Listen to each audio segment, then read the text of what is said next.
नमस्कार विद्यार्थी मित्रांनो. या अगोदरच्या लेक्चरमध्ये एक्सपोनेन्शियल डिस्ट्रीब्युशनबद्दल माहिती घेत असताना आपण एक्सपोनेन्शियल डिस्ट्रीब्युशनचे moments, raw moments about origin बघितलेत, सेंट्रल मोमेंट्स बघितलेत, त्यानंतर MGF त्याचं बघितलं, MGFच्या एक्सपान्शनवरून रॉ मोमेंट्स अबाउट ओरिजिन कसे काढायचे ते बघितलेत, CGF क्युम्युलंट जनरेटिंग फंक्शन ते बघितलं आपण, त्यानंतर त्याचे क्युम्युलंट्स आपण त्याच्यावरून काढले एक्सपान्शन ऑफ CGF वरून. त्यानंतर आपण एक्सपोनेन्शियल डिस्ट्रीब्युशनच्या स्क्यूनेस आणि कुर्टोसिस काय आहेत त्याचे मेजर्स आपण कॅल्क्युलेट केले. आजच्या लेक्चरमध्ये आपल्याला एक्सपोनेन्शियल डिस्ट्रीब्युशनच्या मेडियन आणि क्वार्टाइल्स यांची माहिती घ्यायची आहे. कसे काढतात ते आणि ते काय असतात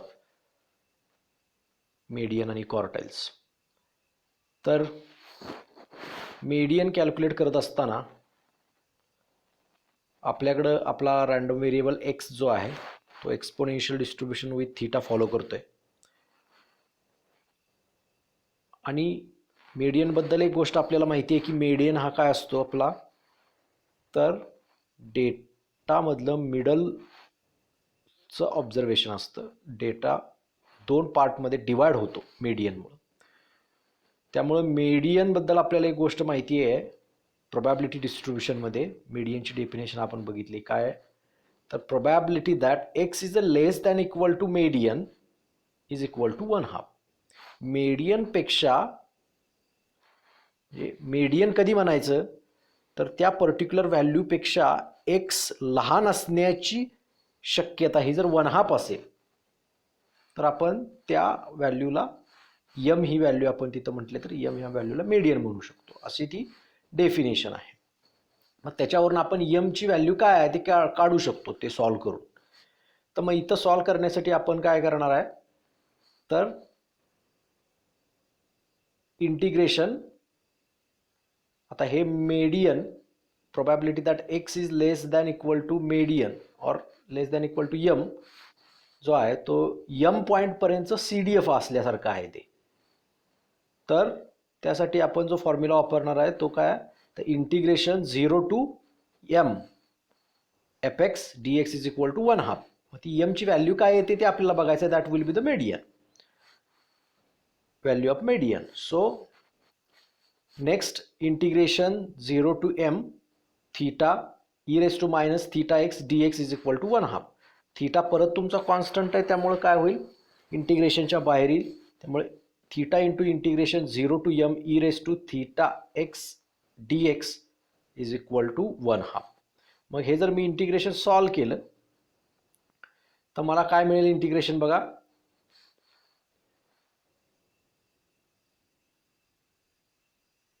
इंटिग्रेशनची व्हॅल्यू काय मिळेल e raise to minus theta x upon minus theta आणि लिमिट्स 0 टू m. आता तो मायनस थीटा जो आहे आणि न्यूमरेटरला थीटा तो कॅन्सल होईल आणि फक्त मायनस ब्रॅकेटमध्ये काय राहील लिमिट्स पुट केल्यानंतर e raise to minus theta m minus e raise to 0 is equal to 1/2. मायनसच्या बाहेर ब्रॅकेटच्या बाहेर मायनस तसंच e raise to minus theta m minus 1 e raise to 0 म्हणजे किती 1. So is equal to 1/2. मग ते मायनस ब्रॅकेटच्या बाहेर जे मायनस आहे ते आतमध्ये घेतल्यानंतर आपल्याला काय होईल 1 minus e raise to minus theta m असं मिळेल. That is equal to 1/2. मग त्याच्यावरून काय होईल आपण ईची टर्म जी आहे ती एका बाजूला घेतली आणि 1/2 परत दुसऱ्या बाजूला आणला तर काय होईल e raise to minus theta M is equal to 1 minus 1/2 होईल आणि 1 मायनस 1/2 इज 1/2. एकातून अर्धा वजा केला तर अर्धा शिल्लक राहिला. त्यामुळे e raise to minus theta M is equal to 1/2 असा आपल्याला तो मिळेल. त्यामुळे मग मी काय केलं दोन्ही साईडला लॉग अप्लाय केला log to the base E. त्यामुळे मला काय मिळणार पुढची term minus theta M log E to the base E is equal to log 1/2 to the base E. मग log to E to the base E म्हणजे 1 असतो तुमचा, आणि लॉग ऑफ 1 डिवाइड बाय 2 म्हणजे तिथं लॉगचा आपण फॉर्म्युला जर वापरला तर आपल्याला काय मिळेल बघा, minus theta M is equal to log 1 to the base e minus log 2 to the base E. मग लॉग 1 जो असतो तो आपल्याला काय मिळतो, 0 मिळतो ऑलवेज. सो आपल्याला काय मिळेल, minus theta M minus log 2. मग दोन्हीकडचे मायनस कॅन्सल होतील आणि theta M is equal to log 2 असं तुम्हाला मिळेल. मग आपल्याला काढायची व्हॅल्यू एमची, दॅट इज मेडियनची व्हॅल्यू काढायची आहे. तर M is equal to 1 by theta log 2 to the base e अशी मला काय मिळेल, मेडियनची व्हॅल्यू मिळेल. म्हणजे तुम्हाला पॅरामीटर थीटा माहीत असेल तर डायरेक्टली तुम्ही काय करू शकता, मेडियनची व्हॅल्यू कॅल्क्युलेट करू शकता हा फॉर्म्युला वापरून. अशा पद्धतीनं काय आहे, तर ही मेडियनची व्हॅल्यू आपण कॅल्क्युलेट केली. आता नेक्स्ट आपल्याला क्वार्टाईल्स बघायचे आहेत. आता क्वार्टाईल्स एकूण किती असतात, तर 3 असतात. क्वार्टाईल्स म्हणजे quartiles are these positional averages which divides the data in 4 equal parts. 4 equal पार्ट्समध्ये डेटाचं विभाजन करणाऱ्या ॲव्हरेजेसना किंवा मेजर्स ऑफ सेंट्रल टेंडन्सीना आपण काय म्हणतो, क्वार्टाईल्स म्हणतो. त्यामुळे 4 समान भाग करायचे असतील तर तुम्हाला 3 क्वार्टाईल्स गरजेचे असतात. First quartile, second quartile, third quartile. मग ह्या फर्स्ट क्वार्टाईल जी असते त्या फर्स्ट क्वार्टाईलपासून लेफ्ट साईडला म्हणजे त्याच्यापेक्षा कमी असणारा जो डेटा असतो, व्हॅल्यूज असतात त्या 25% असतात. त्यानंतर सेकंड क्वार्टाईल Q2 जी असते त्याच्यापेक्षा लेसच्या व्हॅल्यू असतात त्या 50% असतात. आणि थर्ड क्वार्टाईल जी असते त्याच्यापेक्षा लेस असणाऱ्या व्हॅल्यू असतात ती 75% असतात. तोच कन्सेप्ट आपण इथं वापरणार आहोत. From the definition first quartile we know that काय, the probability that x is less than equal to Q1 is equal to 1/2. म्हणजे Q1 पेक्षा लहान व्हॅल्यू असण्याची शक्यता असते ती 1/4 असते, 1/4. सो हे मग आपण काय करू शकतो, सॉल्व करू शकतो आणि Q1ची व्हॅल्यू काढू शकतो, जसं मेडियनची व्हॅल्यू आपण काढली त्या पद्धतीनं. म्हणजे काय, probability that x is less than equal to Q1 is nothing but distribution function at Q1 at point Q1. मग त्या कन्सेप्टनुसारच integration 0 to Q1 fx dx is equal to 1/4 अशी आपल्याला ती मिळाली. त्यामुळे तिथं आपण काय केलं, आता fx म्हणजे PDF of exponential distribution with parameter theta ते पुट केलं आपण. तर integration 0 to Q1 theta into e raise to minus theta x d x is equal to 1/4. मग थीटा परत तुमचा कॉन्स्टंट आहे, तो तुमच्या इंटिग्रेशनच्या बाहेर येईल. त्यामुळे आपल्याला टर्म काय मिळेल, theta into integration 0 to Q1 e raise to theta x d x is equal to 1/4. परत ते इंटिग्रेशन जर मी सॉल्व केलं तर मला काय व्हॅल्यू मिळेल बघा, थीटा इंटू इंटिग्रेशनची व्हॅल्यू पुढे काय मिळेल, ब्रॅकेटमध्ये e raise to minus theta x upon minus theta with the limits 0 and Q1 that is equal to 1/4 again. मग इथं काय होईल, परत थीटा थीटा कॅन्सल होईल, मायनस तुमच्या ब्रॅकेटच्या बाहेर राहील आणि लिमिट्स पुट केल्यानंतर काय टर्म मिळेल आपल्याला, minus in the bracket e raise to minus theta Q1 minus e raise to 0 bracket complete is equal to 1/4. परत मग इथं काय होणार, मायनस आतमध्ये अप्लाय केला आपण, ई रेस टू 0 म्हणजे 1. मग त्यामुळे आपल्याला पुढची टर्म काय मिळणार, 1 minus e raise to minus theta Q1 is equal to 1/4. मग परत काय होईल आपलं, 1/4 एका बाजूला घेतलं आणि e raise to minus theta Q1 एका बाजूला दुसऱ्या बाजूला घेतलं तर आपल्याला काय मिळेल, e raise to minus theta Q1 is equal to 1-4 आणि 1-4 म्हणजे 3/4. मग आता परत दोन्हीकडे लॉग मी अप्लाय केला, log to the base E.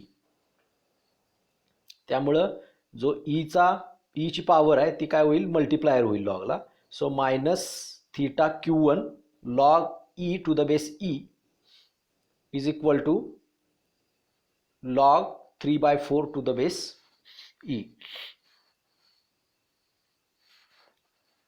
मग हे log e to the base e किती, 1. त्यामुळं काय होईल मग,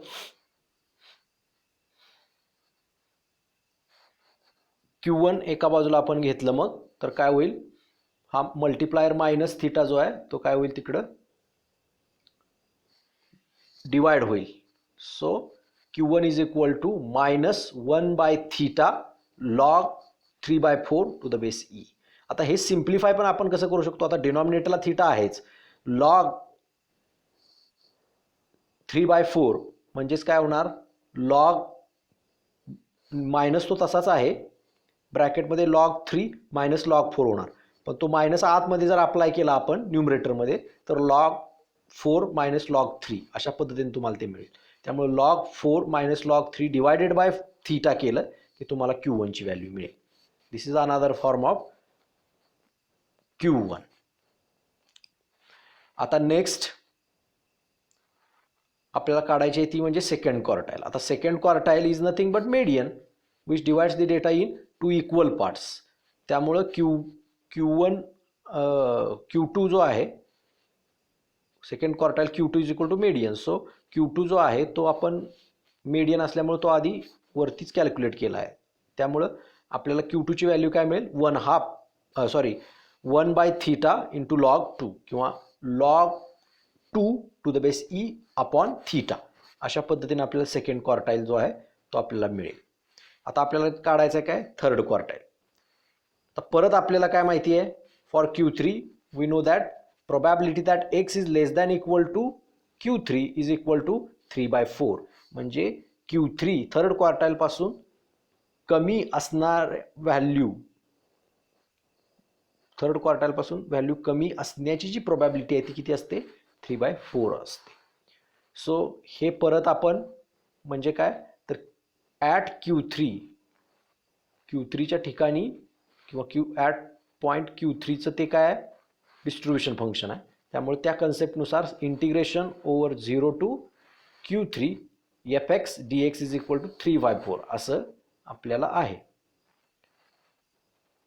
परत आपण काय केलं, f(x) pdf(x) ची व्हॅल्यू आपण पुट केली तर आपल्याला काय मिळेल तर थीटा हा तुमचा कॉन्स्टंट असल्यामुळे तिथं बाहेर काढूनच आपण लिहू शकतो तिथं PDF directly. Theta into integration 0 to Q3 e⁻θx dx is equal to 3/4. मग ते इंटिग्रेशन आपण सॉल्व केलं तर आपल्याला काय मिळेल बघा, ब्रॅकेटच्या बाहेर theta in bracket e⁻θx upon -θ with limit 0 to Q3 is equal to 3/4. मग परत थीटा थीटा कॅन्सल होईल, ब्रॅकेटच्या बाहेर मायनस तसंच राहील. लिमिट्स पुट केल्यानंतर काय मिळेल आपल्याला, minus into bracket e⁻θ into Q3 minus e⁻0 is equal to 3/4. परत e⁻0 म्हणजे तुमचा 1 आहे आणि मायनस ब्रॅकेटमध्ये अप्लाय केल्यानंतर आपल्याला पुढची टर्म काय मिळेल, 1 minus e⁻θ Q3 is equal to 3/4. परत 3/4 एका साईडला घेतला आणि e⁻θ Q3 एका साईडला घेतला तर काय मिळेल, e⁻θ Q3 is equal to 1 minus 3/4 आणि 1 मायनस 3/4 म्हणजे काय तर 1/4 हा शिल्लक राहील. परत दोन्ही बाजूला मी लॉग अप्लाय केला, त्यामुळं लॉग अप्लाय केल्यानंतर तुमची जी पॉवर असते ती काय होते मल्टिप्लायर होते. So -θ Q3 log e to the base e is equal to log 1 minus log 4. log 1 तुमचा 0 असतो त्यामुळे मायनस log 4 हीच टर्म एका बाजूला राहणार. मग दोन्ही बाजूचे मायनस निघून जातील. log to the base e of e हा परत 1 असतो त्यामुळं थीटा Q3 is equal to log 4 असं तुम्हाला मिळेल. त्यामुळे Q3 is equal to log 4 upon theta अशा पद्धतीने तुम्हाला Q3 ची व्हॅल्यू मिळेल. आता तुम्हाला जर क्वार्टाईल डेव्हिएशन काढायचं असेल तर Q3 मायनस Q1 करणार तुम्ही. आता Q3 तुमचा log e to the base 4 आहे अपॉन थीटा असा आहे तर त्यातून Q1 वजा करणार. Q1 तुमचा काय येतोय log 2 to the base e upon theta असा आहे. त्यामुळे थीटा तिथं डिनॉमिनेटर तुमचा काय कॉमन आहे त्यामुळे न्यूमरेटरची काय होईल सबस्ट्रॅक्शन होईल. त्यामुळे log 4 मायनस लॉग 2/θ अशा पद्धतीने तुमचा इंटर क्वार्टाईल रेंज येईल आणि त्याला डिवायडेड बाय 2 केला तर तुम्हाला क्वार्टाईल डेव्हिएशन असं मिळेल. सो इथे एक रिझल्ट आहे आपल्याला काय तर if x and y are two independent exponential random variables with parameters θ1 and θ2 respectively, then x plus y is not an exponential random variable. हा एक रिझल्ट आहे. म्हणजे दोन आपल्याकडे इंडिपेंडंट एक्सपोनेन्शियल रँडम व्हेरिएबल जर असतील आणि त्या दोन्ही एक्सपोनेन्शियल रँडम व्हेरिएबलची काय केली आपण बेरीज घेतली एक्स प्लस वाय केला तर तो एक्स प्लस वाय हा नवीन जो व्हेरिएबल तयार होतो त्याचं डिस्ट्रीब्युशन हे एक्सपोनेन्शियल असत नाही किंवा एक्स प्लस वाय हा एक्सपोनेन्शियल रँडम व्हेरिएबल होत नाही असा हा रिझल्ट सांगतो. म्हणजे थोडक्यात ॲडिटिव्ह प्रॉपर्टी जी आहे आपण जी मागच्या सेमिस्टरमध्ये बघितली होती जी निगेटिव्ह बायनॉमियलला किंवा पायथॉनला फॉलो होते ती ॲडिटिव्ह प्रॉपर्टी इथं एक्सपोनेन्शियल डिस्ट्रीब्युशनसाठी फॉलो होत नाही. मागच्या सेमिस्टरमध्ये आपण डिस्क्रीट डिस्ट्रीब्युशन्स बघितली त्यामध्ये जॉमेट्रिक डिस्ट्रीब्युशन एक असं होतं की तिथं तुमची ॲडिटिव्ह प्रॉपर्टी सॅटिस्फाय होत नव्हती. त्याच पद्धतीनं इथं सुद्धा एक्सपोनेन्शियल डिस्ट्रीब्युशनसाठी आपली ॲडिटिव्ह प्रॉपर्टी काय होत नाही सॅटिस्फाय होत नाही. मग कुठली प्रॉपर्टी सॅटिस्फाय होते तर त्या प्रॉपर्टीचं नाव आहे लॅक ऑफ मेमरी प्रॉपर्टी. त्यालाच मेमरी लेस प्रॉपर्टी किंवा फॉरगेटफुलनेस प्रॉपर्टी असं सुद्धा म्हटलं जातं. आता ही फॉरगेटफुलनेस प्रॉपर्टी काय आहे what is the statement of that forgetfulness property or lack of memory property. तर त्याचं स्टेटमेंट असं आहे की if x follows exponential distribution with parameter theta, then probability that x is greater than equal to s plus t given that x is greater than equal to s is equal to probability that x is greater than equal to t for s and t greater than 0. तर याचा अर्थ काय तर यामध्ये LHS जी आहे ती म्हणजे एक कंडिशनल प्रोबॅबिलिटी आहे. ती कंडिशनल प्रोबॅबिलिटी काय आहे त्यामध्ये काय दिले तर एखादा कॉम्पोनंट किंवा एखादा ऑब्जेक्ट किंवा ऑर्गॅनिझम हा यस इतक्या लाईफपेक्षा जास्त जगलेला आहे हा इव्हेंट घडलेला आहे गिव्हन दॅट म्हणजे हा इव्हेंट घडलेला ऑलरेडी. असं असताना तो यस प्लस टी पेक्षा जास्त लाईफ जगण्याची जी प्रोबॅबिलिटी असते ती प्रोबॅबिलिटी ही तो टी हा जो डिफरन्स आहे मधला ॲडिशनल लाईफ तो त्या डिफरन्सपेक्षा जास्त असण्याच्या प्रोबॅबिलिटी इतकी असते. म्हणजे एखादा कॉम्पोनंट किंवा ऑर्गॅनिझम यस इतका लाईफ जगलेला असताना तो यस प्लस टी इतकी ॲडिशनल लाईफ म्हणजे टी एवढी ॲडिशनल लाईफ अजून जगण्याची जी प्रोबॅबिलिटी असते ती म्हणजे ती टी इतकी टी पेक्षा जास्त ॲडिशनल लाईफ जगण्याच्या प्रोबॅबिलिटी इतकी असते. सो त्याचं प्रूफ आपल्याला बघायचं असेल तर we consider LHS. What is LHS? Probability that x is greater than equal to s plus t given that x is greater than equal to s. मग आता हाई कंडिशनल प्रोबॅबिलिटी असल्यामुळं आपण conditional probability A given B कशी लिहितो तर probability of A intersection B म्हणजे joint probability of A B divided by probability of B. थोडक्यात जो इव्हेंट ऑलरेडी घडलेला आहे त्याची प्रोबॅबिलिटी तुमची डिनॉमिनेटरला येते. त्याच पद्धतीनं मी काय लिहिलं joint probability of x greater than equal to s plus t and x is greater than equal to s divide by probability that x is greater than equal to s अशी आपण काय लिहिली प्रोबॅबिलिटी लिहिली. आता तुम्ही जर बघितलं yes पेक्षा एखादा कॉम्पोनंट जास्त जगणं आणि तो यस प्लस टी पेक्षा जास्त जगणं यामध्ये कॉमन काय दोन्हीकडचा इंटरसेक्शन पार्ट काय यस पेक्षा जास्त म्हणजे यस पासून ते इन्फिनिटीपर्यंत काही असेल आणि यस प्लस टी पासून इन्फिनिटीपर्यंत काय असेल. म्हणजे ह्या दोन्ही इव्हेंटमध्ये कॉमन असणारा पार्ट कुठला आहे, तर यस पासून इन्फिनिटीपर्यंतचा जो पार्ट आहे तो म्हणजे दोन्हीकडे कॉमन असणारा पार्ट आहे, दोघांचा इंटरसेक्शन पार्ट आहे.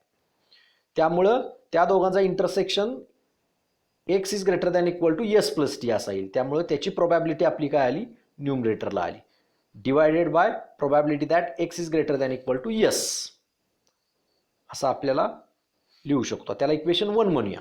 तर त्यामध्ये आपण काय करायचं, probability that x is greater than equal to s ही कॅल्क्युलेट करू शकतो आपण.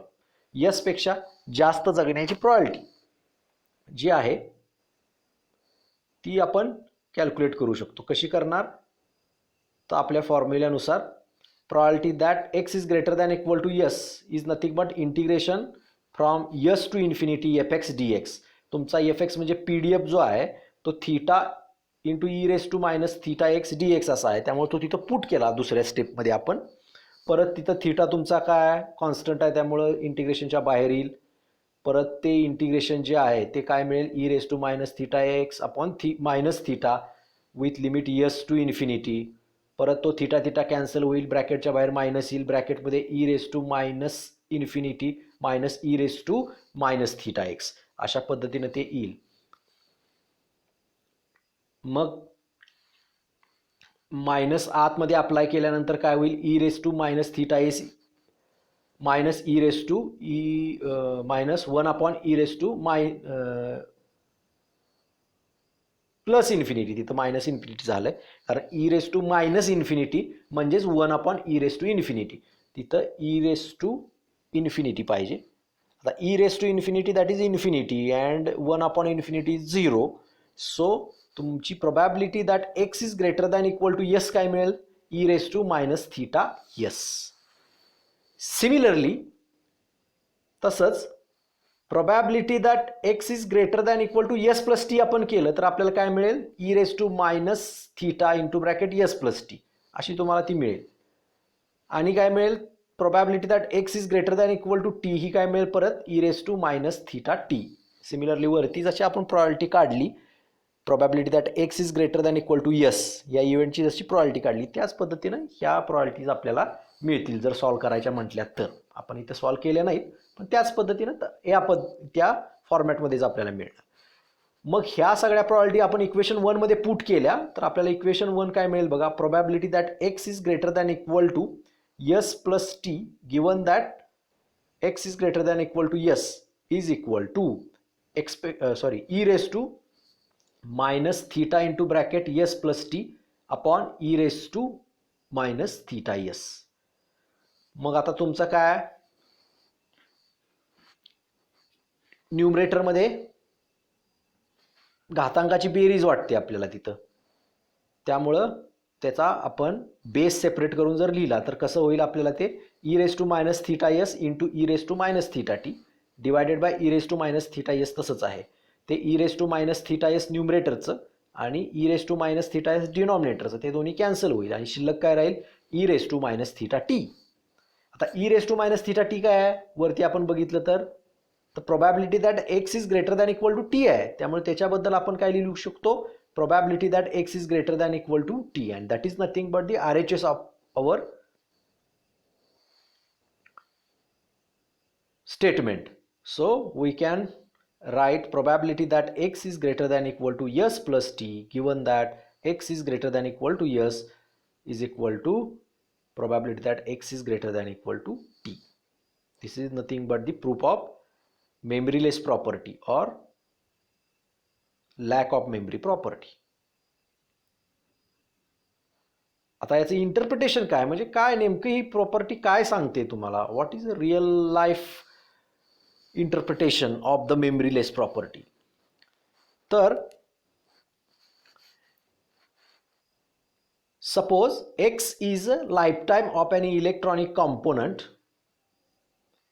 then probability that component will survive t time units more म्हणजे एक मोर म्हणजे काय, तर तो ठराविक काळ जो जगलाय त्याच्यापेक्षा तो टी इतका जास्त जगण्याची probability given that it is already survive yes time units, म्हणजे यस इतक्या टाईमपर्यंत तो जगलेला असताना तो ॲडिशनल आणखी टी इतका जगण्याचा, म्हणजे यस प्लस टी पेक्षा जास्त जगण्याची जी प्रॉबिलिटी आहे is a same as probability that newly installed component will survive up to time t units. म्हणजे एखादा तुमचा जो ऑर्गॅनिझम आहे किंवा एखादा कॉम्पोनंट आहे तो ऑलरेडी यस इतका जगलेला आहे किंवा यस इतका जगलेला आहे, तर तसं असताना तो यस प्लस टी म्हणजे अजून ॲडिशनल टाईम टी जगण्याची जी प्रोबॅबिलिटी आहे ती प्रॉबिलिटी ही काय असते, तो जो ॲडिशनल टाईम टी आहे त्याच्यापेक्षा जास्त जगण्याच्या प्रॉबिलिटी एवढी ती असते. असं त्याचं इंटरप्रिटेशन आहे तुमच्या memoryless properties. So in this way we have studied how to find median for the exponential distribution, then how to find quartiles, what are the quartiles of exponential distribution, that is q1, q2 and q3. Then we have seen that one result, that exponential distribution does not follow the additive property but it follows the memoryless property or lack of memory property or forgetfulness property. So this is the about exponential distribution. In next lecture we talk about the some additional results with their proofs. So for today we can stop here. Thank you.